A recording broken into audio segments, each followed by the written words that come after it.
Bueno, contame, Bueno, ¿qué es hoy esto vamos de...? a hablar de Ajá. las entidades relacionadas con el gluten, es decir, la sensibilidad. Cuando nosotros hablamos de la intolerancia al gluten, en general la gente siempre asocia con celiaquía. Claro. Pero lo cierto es que el gluten tiene tres entidades posibles. Celiaquía es uno, alergia al trigo es otro y sensibilidad al gluten no celíaca es otro. El 1% de la población presenta celiaquía, el 10% de la población sensibilidad al gluten no celíaca y el 0,5% de la población alergia al trigo. Son entidades diferentes y es por eso que la forma de tratarlo puede llegar a ser distinta y a lo mejor llegar al diagnóstico. La sensibilidad al gluten no tiene un análisis específico, es por descarte, es decir, se hacen los análisis relativos a celiaquía, los síntomas son los mismos, pero resulta que los anticuerpos en sangre no me dan positividad para la celiaquía, pero cuando como con gluten sigo estando mal. Entonces se da a determinar sensibilidad al gluten no celíaca. Esta persona puede con el tiempo desarrollar o manifestar en celiaquía o puede quedarse en este estadio. Y es importante diferenciarlo porque la confusión lleva a decir en la práctica, bueno, yo conozco celíacos que no se cuidan tanto, celíacos que de vez en cuando comen tal o cual cosa, y en realidad son sensibles al gluten no celíaco. Es lo mismo. Tienen que llevar adelante el mismo tratamiento, pero ese cuidado tan exhaustivo que yo siempre les digo, el tamaño de la uña de nuestro dedo chiquito es el significativo para considerar que un producto puede estar contaminado. En el caso del sensible al gluten, compartir un mate, por ejemplo, o estos cuidados tan específicos no serían tales. ¿Por qué? Porque no trasvasa la barrera inmunológica que sí tiene el celíaco. La persona con celiaquía que no hace el tratamiento, que consiste en una dieta libre de gluten o un tratamiento libre de gluten de por vida, bueno, puede presentar o convocar a otras enfermedades autoinmunes, como lo hemos hablado varias veces acá, como son la diabetes, la tiroiditis, el lupus y hasta cáncer de colon. Pero el sensible al gluten no va a tener esta dificultad. Sí va a tener dificultades de manifestaciones, o sea, come con gluten y al otro día mucho dolor de cabeza por lo general, siempre asocian a la cefalea, gran inflamación, somnolencia, malestar en general, pero no rompe con su sistema inmunológico. Eso no le da permiso a comer lo que no tiene permitido. Claro. Pero lo que quiero decir es que no pone en riesgo su salud tanto como la persona celíaca. Lo difícil para el sensible al gluten, que como no tiene un marcador, es decir, no un análisis que digo, yo voy a hacer el análisis específico de sensibilidad, tiene que ser por descarte, es decir, se tiene que someter a varias pruebas para llegar a esta conclusión y que a la vez las obras sociales no lo consideran como tal, pese a tener que llevar adelante una alimentación sin TAC de por vida. Pero como no tiene un diagnóstico cerrado en el tema, tiene que solito comprarse los alimentos, aprender a cocinar y tal cosa, pero no tiene esa... ¿Quiénes son los sensibles al gluten en general?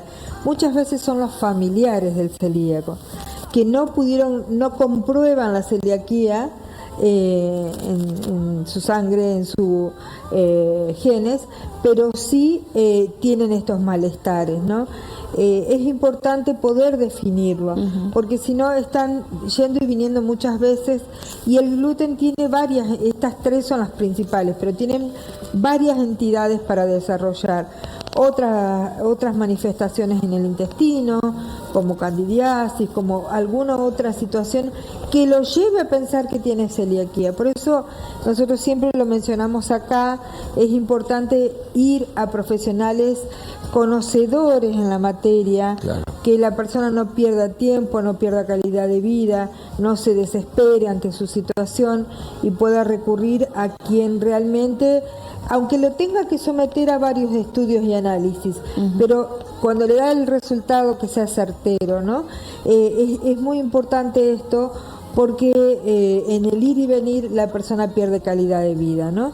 Es importante saber que una de los cereales con los que el sensible al gluten se encuentra más reaccionario es el trigo.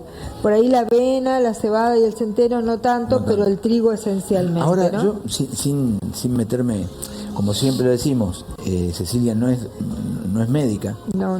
Simplemente es la mamá de un chico con celiaquía, lo cual la potenció para entrar en este mundo y indagar y hablar como un profesional y con mucho conocimiento. Pero a veces me parece que cuando yo conozco personas que dicen no voy a dejar, ahora se metió, no voy a dejar de comer harinas, porque le hacen mal las harinas, hay que dejar de comer. Pero eso también conlleva una reacción en el cuerpo, que las personas que no tienen ningún tipo de problema, si deciden no comer harina, van a tener que buscarle la vuelta para alimentarse bien. Ahora, en el caso del celíaco, si no se profundiza en el estudio, en averiguar bien qué, es como pasa con la persona que por una decisión propia, por así decirlo, se transforma en vegetariana, porque dice, me cayó mal el asado, me cayó mal la carne, yo desde que no como carne, y lo único que come es lenteja.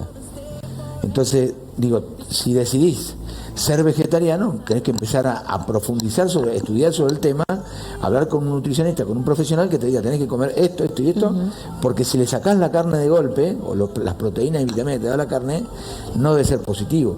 Lo mismo debe pasar para la persona que decide no comer más harina. En realidad, hoy el tipo de harina que se está sembrando hace algunos años en nuestro país es una harina modificada genéticamente que tiene 3 veces más gluten que las harinas que el trigo que se era sembrado por nuestros abuelos, ¿no? Claro. Se llama trigo enano y es un trigo dispuesto a tener mayor rinde para la realización de estas harinas. Entonces esto ha provocado que el organismo en general lo desconozca, no es un trigo que reconoce, entonces despierta reacciones. Con lo cual, este tipo de trigo no es indispensable en el consumo. Lo que no está bien es lo conductual, como vos decís. Sí. Alguien que dice, bueno, voy a dejar por un tiempo. No va a carecer de nutrientes porque deje la harina en sí mismo, como la gente denomina. Sí. Tendrá que comer otros hidratos de carbono, simples o complejos, pero otros hidratos de carbono. Pero vos fíjate que vos lo estás traduciendo a algo. Tendrá que comer hidratos de carbono. Y hay gente que dice... ¿Cuáles son los hidratos de carbono? Hidratos de carbono. Claro. Todos sabemos que para un resfrío, para la gripe, hay que la vitamina C. Exacto. Pero ¿qué tiene la vitamina C? ¿Qué elemento tiene que no sea una pastilla? Entonces tenemos que empezar a profundizar sobre el estudio de esto y empezar a leer e informarnos un poquito más antes de tomar decisiones. Seguro, y sobre todo porque hay gente que lo hace temporalmente, ¿no? Entonces deja de consumir este excesivo consumo que tenemos de harinas o de trigo o de hidrato de carbono y siente bienestar, pero lo hace un tiempo. Luego pasa un buen tiempo y dice, lo voy a reintroducir y resulta que le hace mal. ¿En qué aspecto? En que la enzima que estaba dispuesta para degradar ese hidrato de carbono que antes lo teníamos consumiendo, la dejamos dormida.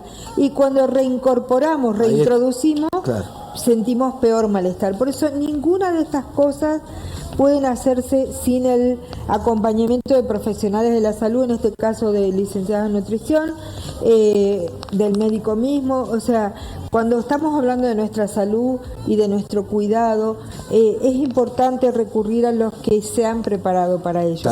Está muy bien lo que vos mencionás, yo no soy profesional de la salud, la vida me llevó a conocer esto, a participar de todos los congresos médicos, soy invitada inclusive como parte de la sociedad civil dedicada a este tema y hablarle incluso a los profesionales sobre la importancia de incluir a los padres o a la familia cuando vamos a hablar del tratamiento, ¿no? Pero siempre teniendo en cuenta no agarrar una dieta que hayamos leído en una revista. No, siempre es importante informarse. No, déjalo un tiempito. Yo tenía un familiar que después se curó.